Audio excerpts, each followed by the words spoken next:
Welcome back to our channel. आज हम पढ़ेंगे एक नया टॉपिक और उस टॉपिक का नाम है फ्रैक्शन। ये एक बहुत ही बेसिक कॉन्सेप्ट है जिसे हर किसी को आना चाहिए।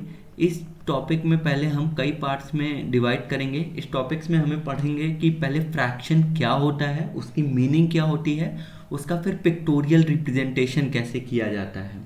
फिर साथ ही साथ हम ये पढ़ेंगे कि कैसे हम फ्रैक्शनल यूनिट्स का इस्तेमाल करके हम मेज़रमेंट करते हैं। ठीक है। उसके बाद हम इसमें आपको बताएंगे कि नंबर लाइन पे कैसे रिप्रेजेंट किया जाता है फ्रैक्शन पे। सबसे पहले हम आपको बताएंगे मीनिंग, इसके बाद इसका पिक्टोरियल रिप्रेजेंटेशन, इसको हम कैसे रिप्रेजेंट करते हैं, इसके बाद कैसे हम फ्रैक्शन को यूज़ करते हैं मेजरमेंट में। All right.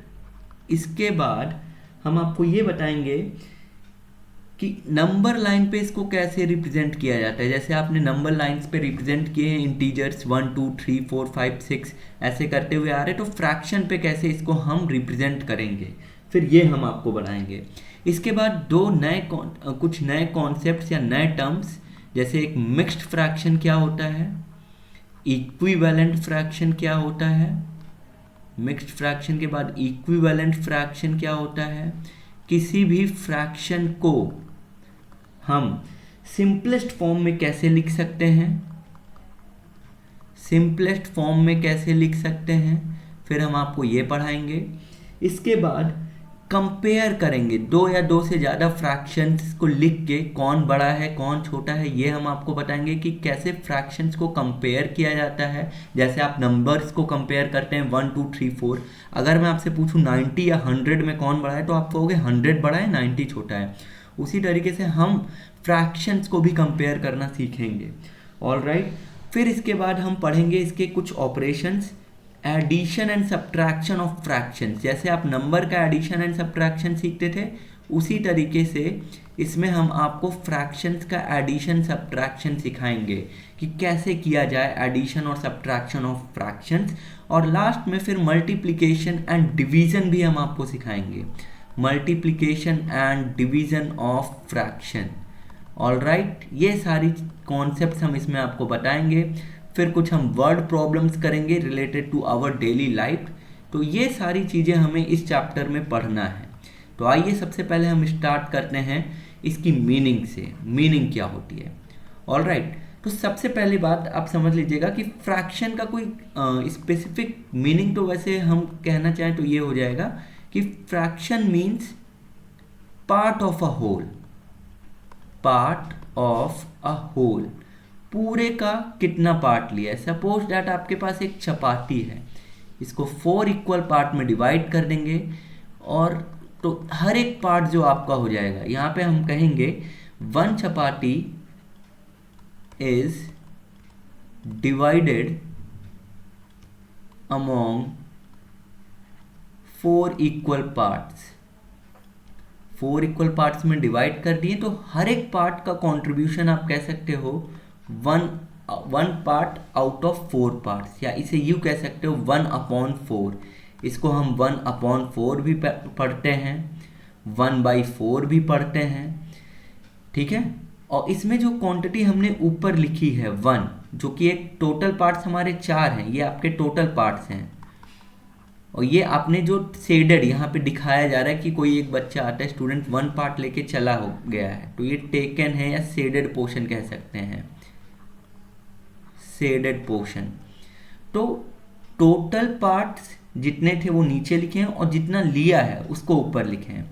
तो ये हमारा होता है, जो ऊपर हम लिखते हैं उसे हम फ्रैक्शन में न्यूमरेटर बोलते हैं और जो नीचे लिखते हैं उसे हम डेनोमिनेटर कहते हैं। ठीक है। अब जैसे एक और एग्जांपल लेते हैं। सपोज आपके पास एक चॉकलेट है, रेक्टेंगुलर चॉकलेट है, इसको हम सपोज इसको एक प्रॉपर डायग्राम बना के दिखाते हैं। सपोज ये हमारे पास एक रेक्टेंगुलर चॉकलेट है, डेयरी मिल्क आप लोगों ने खाई होगी। अब जैसे उसको 10 इक्वल पार्ट्स में डिवाइड कर लेते हैं। चलो, let us divide in 10 equal parts. 1 2 3, ये थोड़ा सा बड़ा हो गया, एक सेकेंड। यहाँ देख रहे हैं अपने, इसको जब स्केल से बनाएंगे तो और परफेक्ट बनेगा। ये ऑलमोस्ट हर पार्ट सेम है। हर पार्ट जब आपका इक्वली डिवाइड हो गया तो हमारे पास हम ये कह सकते हैं कि चॉकलेट यहाँ हमारे पास 1 है। चॉकलेट हमारे पास 1 है, जो कि हमारी होल पूरी चॉकलेट थी। इसको हमने कितने पार्ट में डिवाइड कर दिया? 10 इक्वल पार्ट्स में। 10 इक्वल पार्ट्स में हमने इसको डिवाइड कर दिया। तो हर एक पार्ट का कंट्रीब्यूशन कितना होगा? तो आप कहोगे 1/10। 1 पार्ट है 10 में से। अगर कोई बच्चा ये वाला भी पार्ट आपका कहा जाए तो ये भी पार्ट आपका 1/10 रिप्रेजेंट कर रहा है, ठीक है। लेकिन अगर मैं इसमें से कहूँ कोई एक बच्चा आता है और वो इसमें से 3 टुकड़े लेके चला जाता है, तो आप क्या कहोगे? तो आप कहोगे सर उसने 3 टुकड़े ले लिए 10 पार्ट्स में, तो इसको फ्रैक्शंस के टर्म्स में लिखोगे 3 पार्ट टेकन आउट ऑफ 10। कोई बच्चा आता है 6 टुकड़े अब लेके चला जाता है, 6 टुकड़े ये पूरी लेके चला गया चॉकलेट, तब आप क्या लिखोगे? तो आप कहोगे sir 6 part taken out of 10 parts. और कोई बच्चा आता है अब वो 9 टुकड़े लेके चला गया है, 9, तो आप कहोगे 9 part taken out of 10 part. इस तरीके से आप फ्रैक्शन को समझ सकते हैं। अब मैं आपके लिए कुछ क्वेश्चंस देता हूं, आप मुझे बताना कि पिक्चर्स में कितना फ्रैक्शन वो रिप्रेजेंट कर रहा है, ठीक है। अब हम आपको कुछ क्वेश्चंस बेसिक इसके थ्रू हम समझाते हैं। जैसे सपोज यहाँ पे एक सर्कल दिख रहा है आपको, ये सर्कल आपको दिख रहा है, ये सर्कल पूरा एक है, इसको हमने 4 इक्वल पार्ट्स में बांट दिया है। अगर मैं आपसे पूछूं कि इसमें जो शेडेड रीजन है, या यूं कहो कि ये किसी ने आके इतना पोर्शन ले लिया, ये जो येलो पोर्शन से शो कर रहा है, तो आप इस शेडेड पोर्शन को फ्रैक्शंस के टर्म्स में कितना लिखोगे? टोटल पार्ट 4 है, 1 पार्ट शेडेड है, तो शेडेड पोर्शन जो कि येलो वाला पोर्शन है वो कितना है हमारा shaded portion in terms of fraction? तो आप कहोगे 1/4। और मैं अगर आपसे कहूँ कि अनशेडेड पोर्शन कितना है, जो पोर्शन है जो कलर नहीं हुआ है वो कितना है, तो आप कहोगे 3 पोर्शन, 3 पार्ट्स है, इसमें से अनशेडेड है और टोटल हमारे 4 पार्ट्स है, तो 3/4 पोर्शन इज अनशेडेड। तो शेडेड पोर्शन इसमें 1/4 हो गया, अनशेडेड 3/4। फिर अब हम रेक्टेंगल की बात करते हैं। ये मान लो एक रेक्टेंगल है, उसको हमने दिखाई दे रहा है कि 6 इक्वल पार्ट्स में है।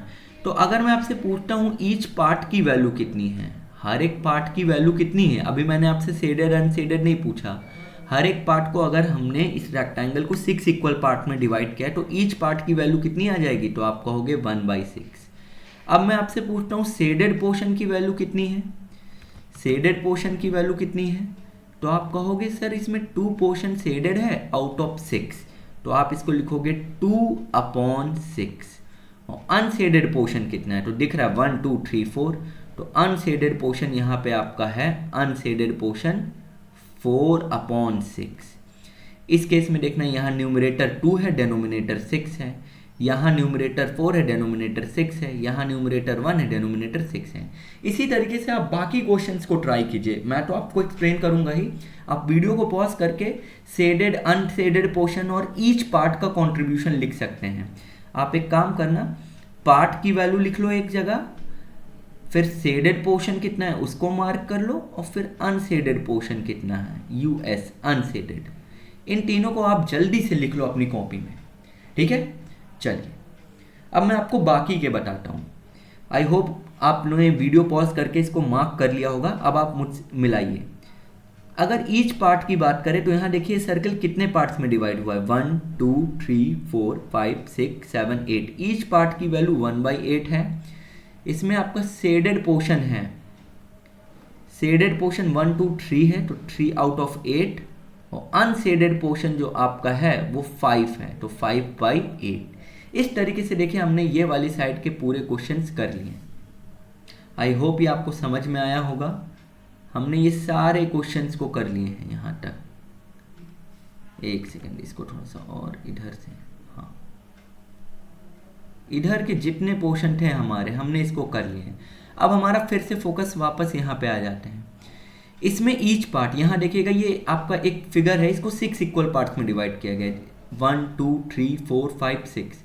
तो ईच पार्ट का कंट्रीब्यूशन कितना है, या यूँ कहें कि हर एक पार्ट का कंट्रीब्यूशन कितना है, 1/6। कलर्ड पोर्शन कितना है या शेडेड पोर्शन, 1 2, तो 2/6। अनकलर्ड पोर्शन या अनशेडेड पोर्शन कितना है 1 2 3 4, तो 4/6। इस केस में अगर मैं आपसे पूछूं शेडेड पोर्शन कितना है, तो आप कहोगे सर इसमें तो शेडेड है ही नहीं। हाँ, तो शेडेड पोर्शन यानी आपका 0 हो गया, 0/6, 0/4। और ईच पार्ट का कंट्रीब्यूशन कितना है, ईच पार्ट का कंट्रीब्यूशन है यहाँ पे आपका 1/4। ठीक है। अब लेकिन अगर मैं यहाँ पे आपसे पूछ दूं, ये जो ब्लैक कलर वाला केवल एकमात्र ट्रायंगल है, ये 1/4 दिख रहा है। चलो इसको कलर करके आपसे पूछते हैं, एक सेकेंड। अब आप बता सकते हो इसमें कलर्ड पोर्शन कितना है। अगर मैं अब पूछूं आपसे कि इसमें कलर्ड पोर्शन कितना है, ये तो पार्ट का कंट्रीब्यूशन 1/4 था, लेकिन अब कलर्ड पोर्शन पूछूं तो अब पहले 0 था, अब यहाँ पे 3/4 और अनकलर्ड आपका 1/4। इसी तरीके से यहाँ पे भी हम कुछ पोर्शन चलिए आपके लिए कलर्ड कर देते हैं।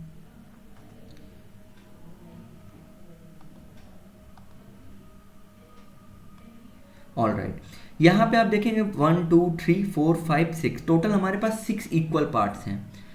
6 इक्वल पार्ट्स हैं, इसमें से हमारे पास कलर्ड पोर्शन कितने हैं, तो कलर्ड पोर्शन आप कहोगे 3/6 है। सबसे पहले तो अनकलर्ड थे सारे के सारे, तो उसमें तो आप कह दोगे ठीक है कि अनकलर्ड थे। अभी यहाँ पे आपके पास 3 पार्ट कलर्ड हैं, अनकलर्ड कितने हैं 3/6। अच्छा, 6 का 3 आधा होता है ना, तो 3/6 को क्या हम ये भी कह सकते कि ये इसका जस्ट हाफ है। इसी को हम आगे आपको समझाएंगे कि ये इक्विवेलेंट फ्रैक्शन का कॉन्सेप्ट याद रखना। जैसे 6 पार्ट्स हैं, 6 पार्ट्स में से आपने यहाँ पे 3 पार्ट कलर कर दिए हैं, तो एक तरीके से आपने आधा कलर कर दिया, तो इसको आप हाफ भी कह सकते हो, 3/6 भी कह सकते हो या हाफ भी।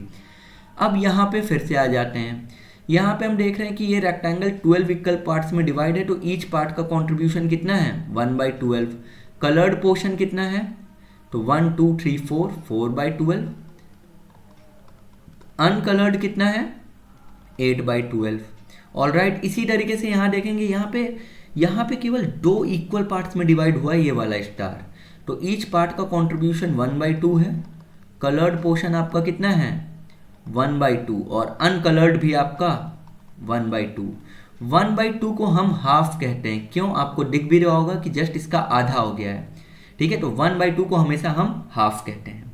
अब ये वाला क्वेश्चन देखते हैं। अब यहाँ पे आपके पास 3 क्वेश्चन है। पहला, येलो कलर से कितना कलर्ड है, ब्लू कलर से कितना कलर्ड है और रेड कलर से कितना कलर्ड है। तो पहले टोटल कितने पार्ट्स हैं आप ये देख लीजिए, 1 2 3 4 5 6 7 8, तो हर एक पार्ट का कंट्रीब्यूशन आपका 1/8 है। तो येलो कलर्ड का अगर आप कहें तो 1 केवल कलर्ड है, तो आप येलो कलर का लिखेंगे 1/8, ब्लू कलर का 2/8 और रेड आपका 1/8। और मैं कहूँ कि अनकलर्ड कितना है, कितना पोर्शन है जो कलर्ड नहीं हुआ, तो 1 2 3 4, तो 4/8। 4/8 आपका अनकलर्ड है, अनकलर्ड आपका 4/8 या यूं कहे कि हाफ।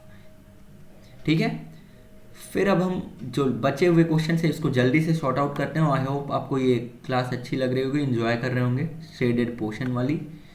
यहाँ पे भी आपको क्लियरली दिख रहा है जो शेडेड पोर्शन है हमारा वो है हाफ। हाफ यहाँ पे आपका शेडेड पोर्शन है या कलर्ड पोर्शन है, और अनकलर्ड पोर्शन भी आपका यहाँ पे हाफ है, अनकलर्ड पोर्शन।